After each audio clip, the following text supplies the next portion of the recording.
much. Good afternoon, everybody, and welcome to this meeting of the Licensing Subcommittee. Just a quick couple of information points. In the interest of safety, if the continuous fire alarm sounds, please evacuate the room and public gallery by the stairwells. Do not attempt to use the lifts. Please assemble at the turning circle at the end of King Henry Street, past the University's Park building. In order to comply with the Guildhall Trust's fire marshal regulations, please remember to sign out when you leave the building after today's meeting. For those of you who have not attended this committee before, I will briefly explain the running order. We will be doing an election of chair followed by introductions. We will go through the summary of the application and representations from the licensing officer and the members, everyone present. Then we will hear the applicant's case and have the opportunity to ask questions there, the responsible authorities case with questions, and then there'll be summations from all parties, and then we will go into a closed session for our deliberations. Does anyone have any questions about the order of how things are going to operate today? Lovely. In which case, I'm going to say that be aware this is a public meeting, so that members of the press and public are permitted to record the meeting on the understanding it neither disrupts the meeting nor records those stating explicitly they do not wish to be recorded, and we are being live streamed as well if anyone wants to watch in from home. So the first item on the agenda is the election of chair. Can I have nominations, please? I propose Stuart Brown. Seconded? Yes. Lovely, thank you very much. So, I am Councillor Stuart Brown, and for today I will be chairing this meeting. I'd like to invite the other members of the panel to introduce themselves, and then we'll go around the room for introductions. Councillor Hugh Mason, Councillor for St Jude Ward. Councillor Shah, Golsham and Wimbring. Ben Attrell, I'm a solicitor employed by the council. Good afternoon, Derek Stone, Principal Licensing Officer. Good afternoon, PC Andrew Buchanan, Licensing Alcohol and Harm Reduction Officer for Hampshire and Isle of Wight Police. Good afternoon, Paul Thornton, Licensing Agent. I'm representing the premises licence holder who is seated behind me for this matter this afternoon. Alison Harper from Democratic Services. Lovely, thank you all very much for coming along today. So, we will start off with the summary of the application and representations. I'd like to invite Mr Stone to present the case, please. Thank you, members. I will be brief. So we're here today to consider an objection notice given by the Chief Officer of Police in respect of 3 temporary event notices that have been received. These were given to us by Mr Manuel Perez, and it's in relation to Casa Flamenca for up at the boardwalk at Portsmouth, and it's for the sale by retail of alcohol, regulated entertainment and late night refreshment. The dates requested are from the 2nd to the 7th of December, noon until 23:30 hours, the 9th to the 14th of December from noon again to 23:30 hours, and from the 16th and 17th of December with the same times, noon until 23:30. Members, the reason why this has come about, there was a licensing subcommittee hearing held on the 29th of October 2025, where there was an application for a review of the premises. This was prompted by a submission from the Home Office and supported by the police in relation to some immigration offences that were detected at the premises. After the hearing and after all parties had given their evidence, the licensing subcommittee determined that the premises licence should be suspended for 1 month and that the designated premises supervisor should be removed from the licence. Well, of course, because there are the opportunity for the licence holder to appeal, the actual suspension didn't kick in until later, and it actually now runs until the 17th of December, hence the reason for these 10 applications. So as I said, the Chief Officer of Police can intervene to prevent the proposed 10 event notices from taking place on any or all of the 4 licensing objectives, and you'll be hearing from PC Buchanan very shortly. I don't think I need to say any more at this time, but obviously I shall be here throughout the proceedings if I can help you at all. Thank you. Thank you. Members, do you have any questions for the licensing officer? Yes. Councillor Mason. The suspension, when did it start? It would have been 21 days after the hearing on the 29th of October. About the 20th of November. Yes, off the top of my head, yes.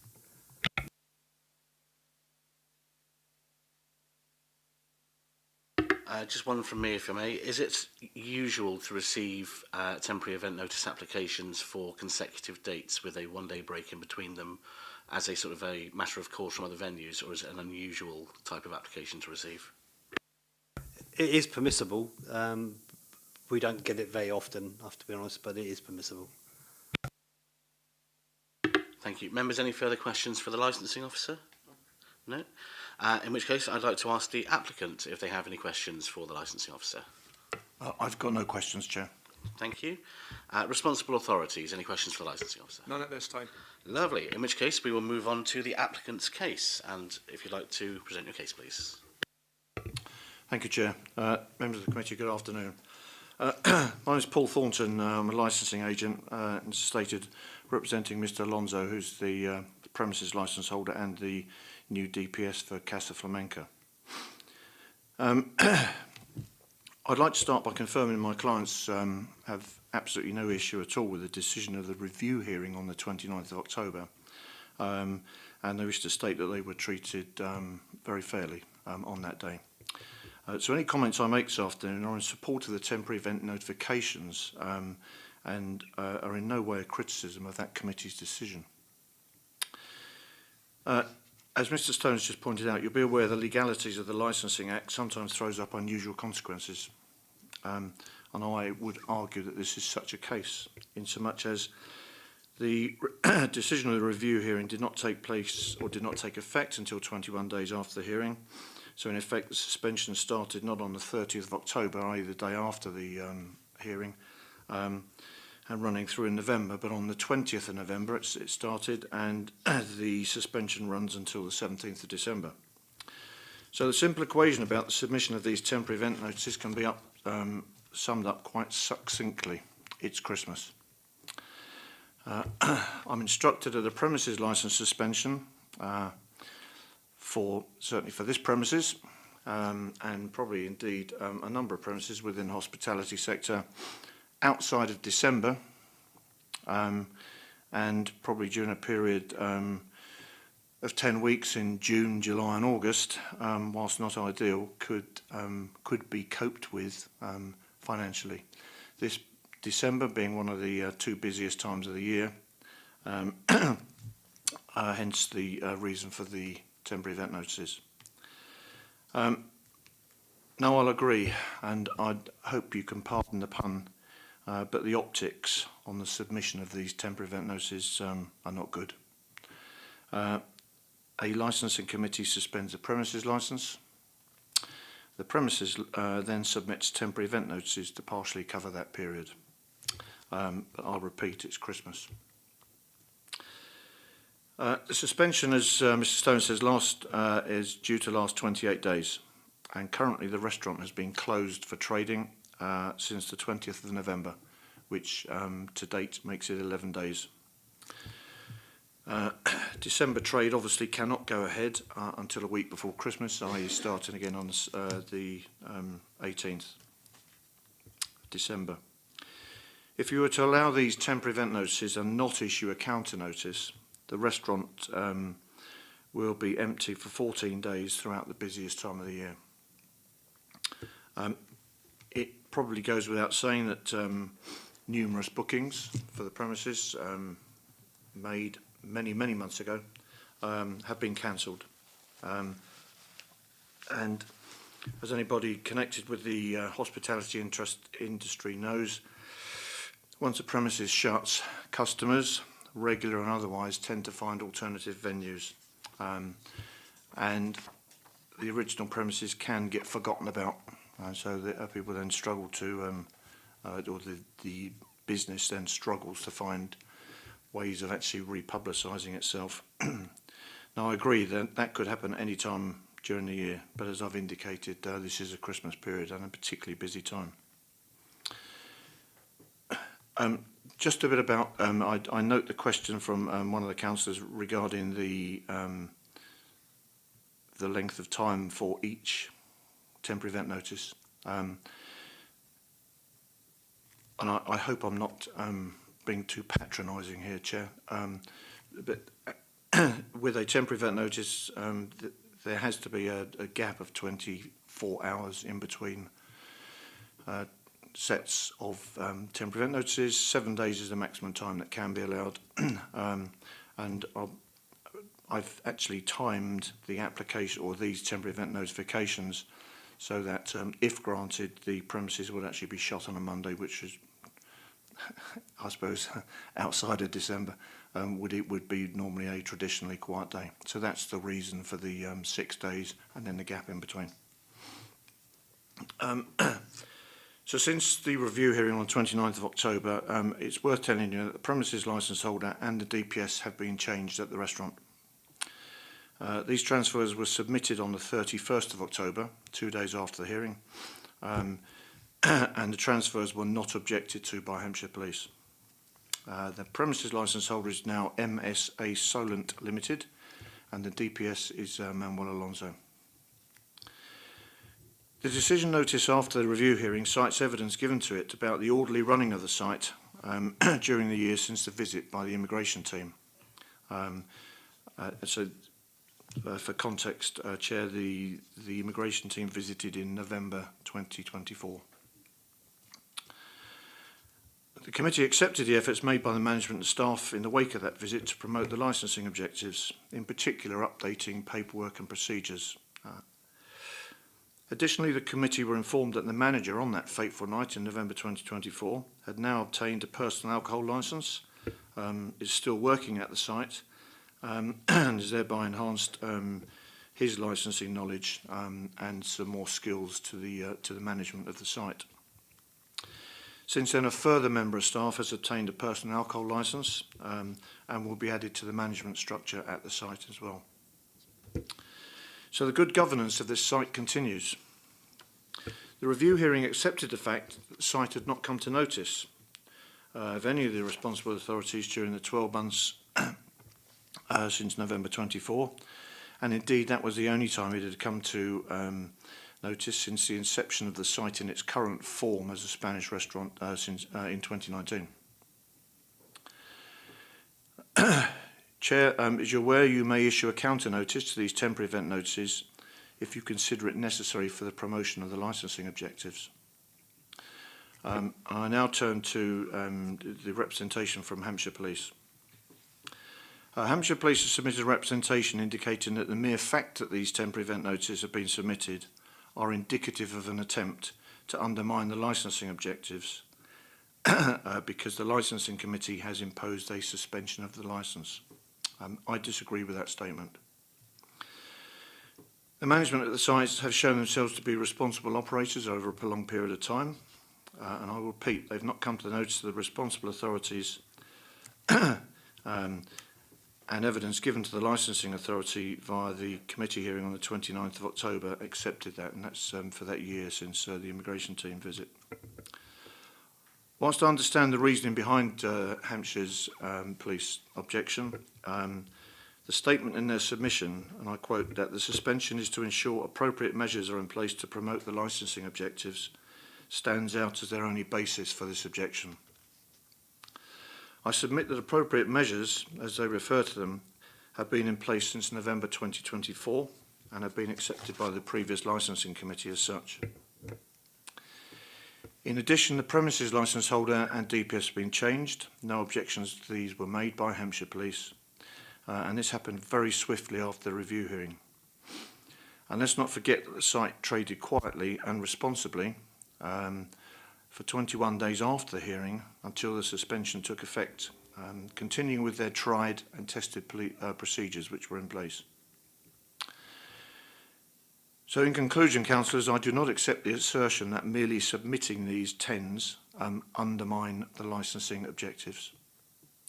The restaurant is well managed and well run and has been proven over time that it does not pose a threat to the good order of your city or the licensing objectives. I respectfully ask that you do not issue counter notices and that you allow these temporary event notifications to stand. Members of the committee, thank you very much for your time this afternoon. Thank you very much. Members, do you have any questions for the applicant's representative? Councillor Mason. Thinking in terms of the actual premises and what it is doing, this is a restaurant rather than a bar. Is that correct? Yes, that's correct, Councillor, it is. Yep. And so the main purpose of the main object of the operation is the sale of food. It is. Thank you.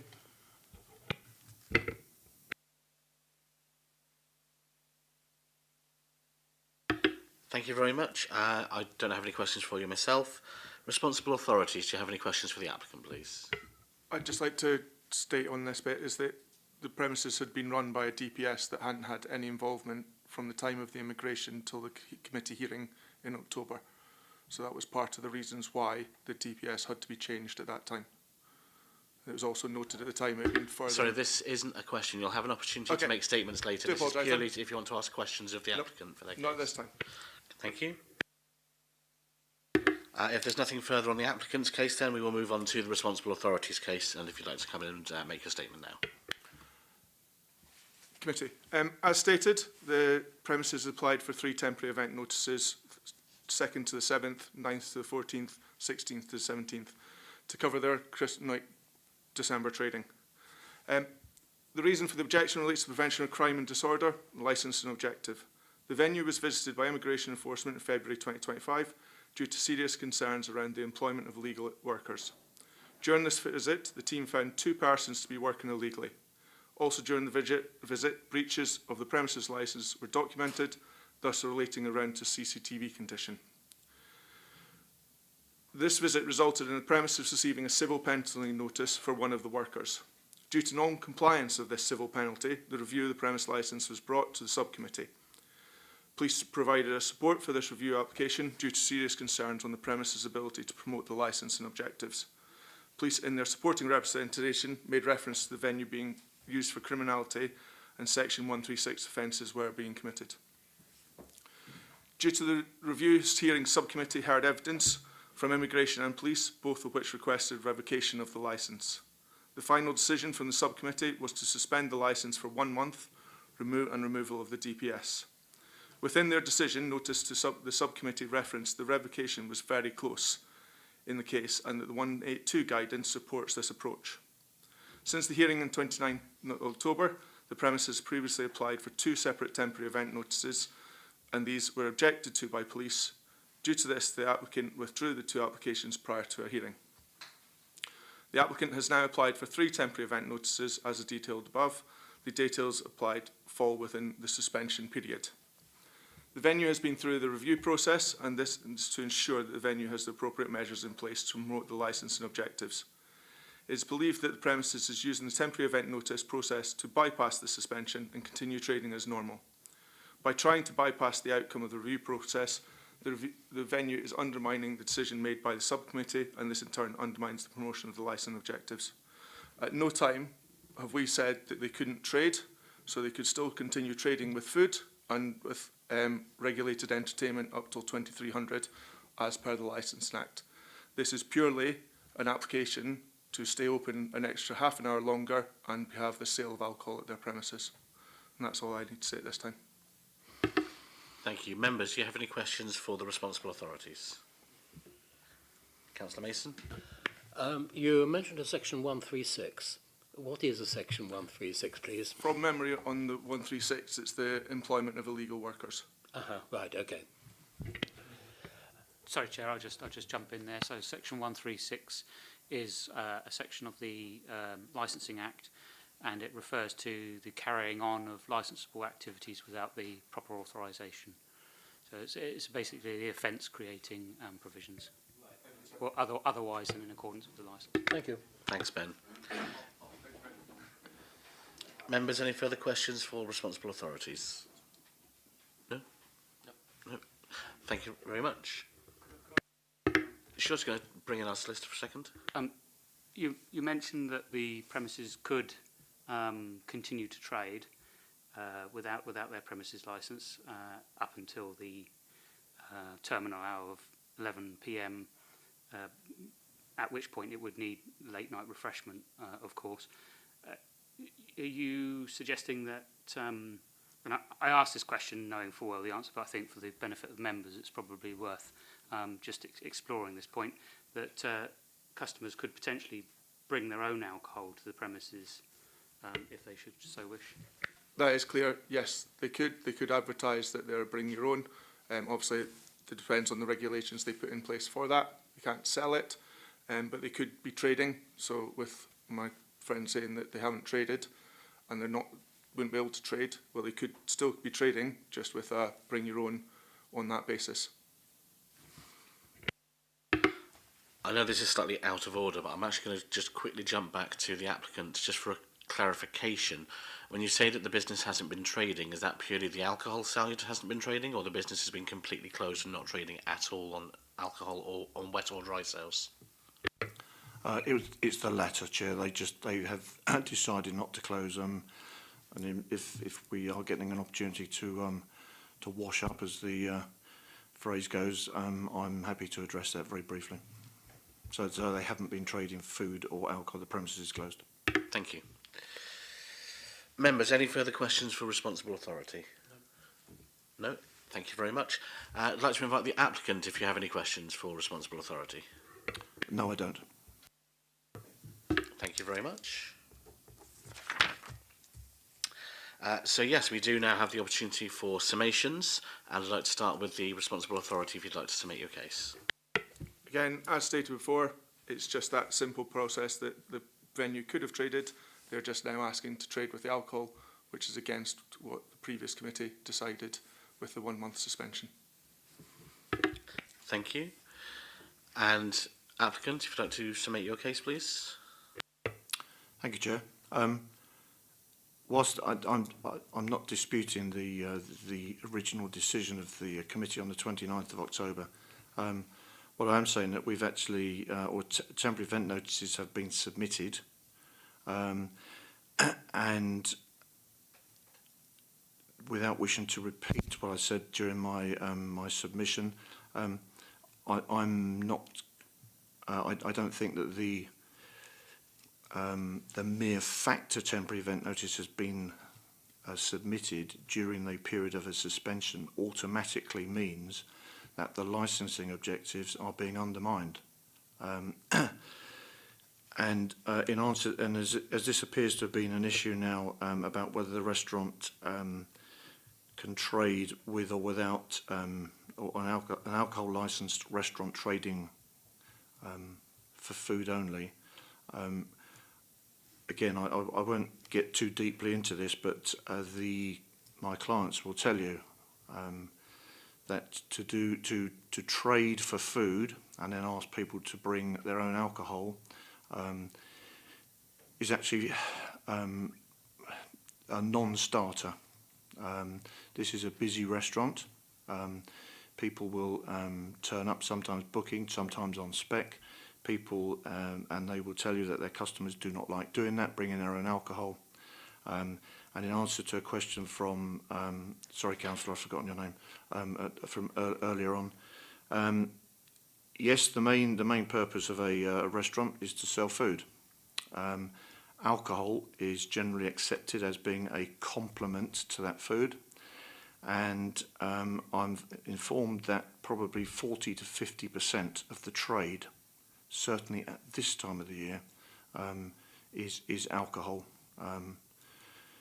So 40% to 50% alcohol and the rest food. So it's a significant amount of their turnover. Chair, I just thought I'd thank you very much for giving me the chance just to clear those matters up, and I hope I have done. No problem at all. Thank you very much. I know this isn't what's technically next on the agenda, but I just want to double check. Members or responsible authority or applicants, do you have any questions of anyone that's spoken today that haven't been answered? Just a quick one. Councillor Shah. Just a quick one. Just mentioned the licensing objectives were undermined. So can you explain a little bit more? What do you mean by that? Is that a question for the applicant or for the responsible authorities?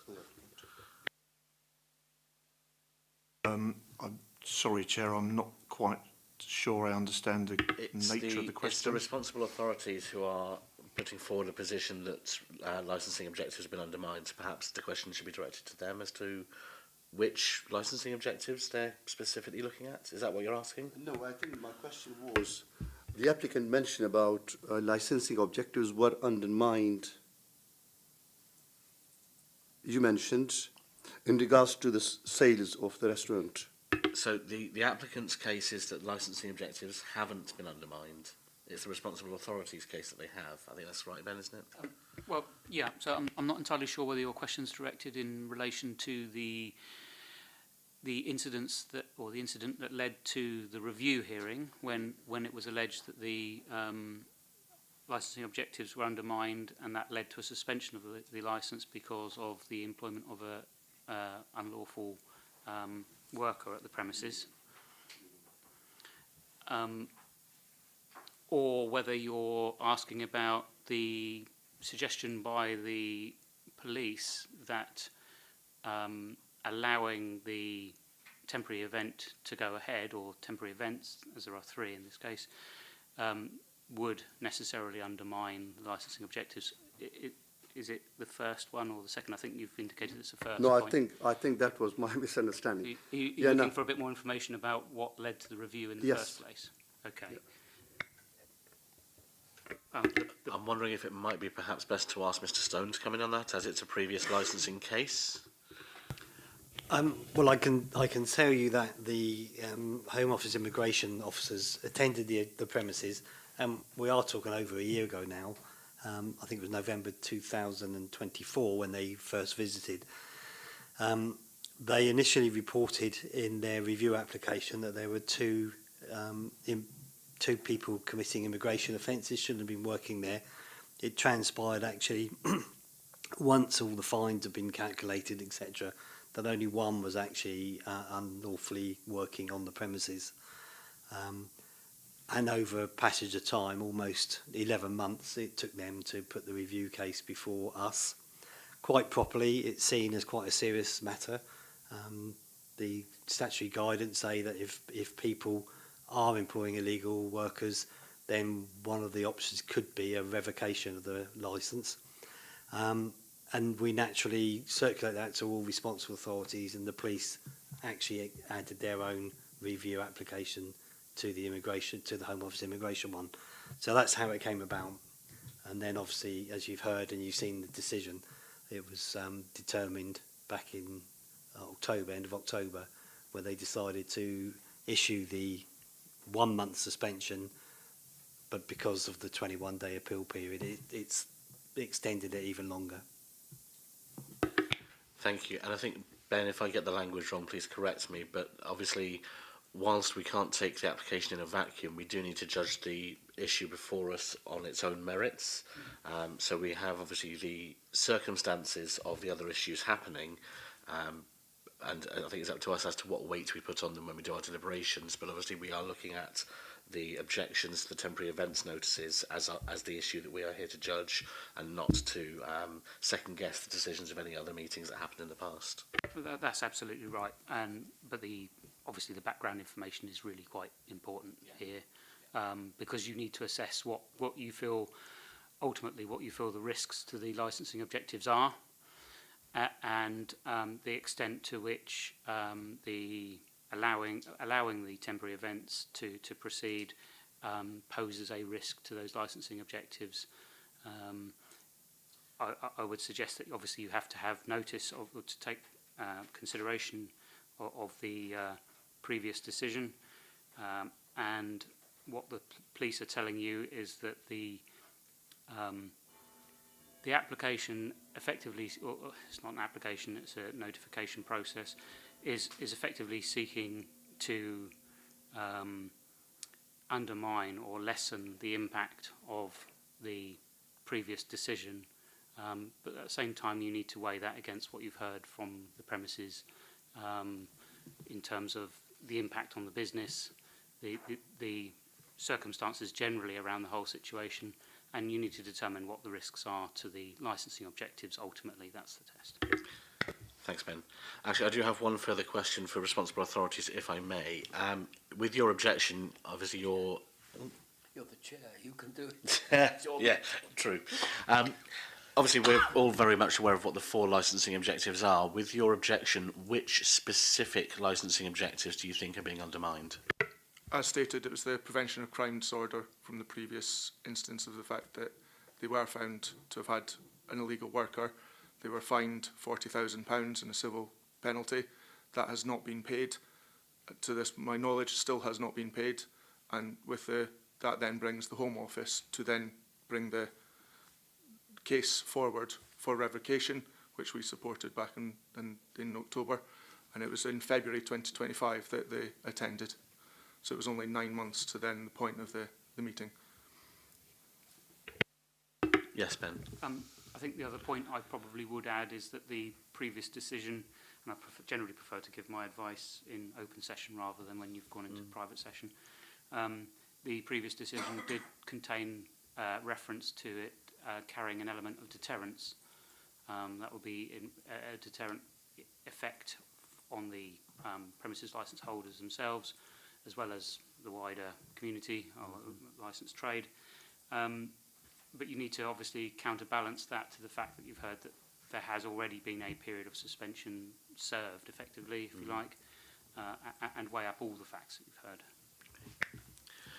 Thank you very much, everybody. Just before we wrap up, I just want to make sure that all parties are satisfied, that they have had the opportunity to make their cases as fully as they want, that all questions have been asked and answered. Members? Yeah.